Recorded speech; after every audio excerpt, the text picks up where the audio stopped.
229 243 81 என்ற பெருக்கு தொடர் வரிசையினுடைய 7வது உறுப்பு சொல்லுகிறார்.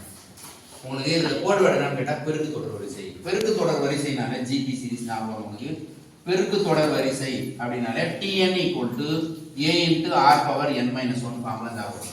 a ன்றது என்னன்னா முதல் உறுப்பு. a ன்றது ஃபர்ஸ்ட் உறுப்பு. a = 729. ரைட்டா? அடுத்து r ன்றது பொது உறுப்பு. அதாவது இரண்டாம் உறுப்பு பை முதல் உறுப்பு. இரண்டாவது உறுப்புனா இது 243.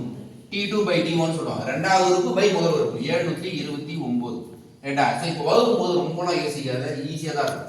இத மூணால பெருக்கி பாரு. 3 3 9 3 4 12 2 மீதி 1 3 2 6 7. இத 243 ல வருது. ஒரு 243 243 3 243 729 முடிச்சவங்க. அப்ப r ஓட மதிப்பு என்னன்னு கேட்டா 1/3. சோ இப்போ a வும் தெரியும் r வும் தெரியும். நம்ம என்ன தெரியும்? n தெரியும். என்னது?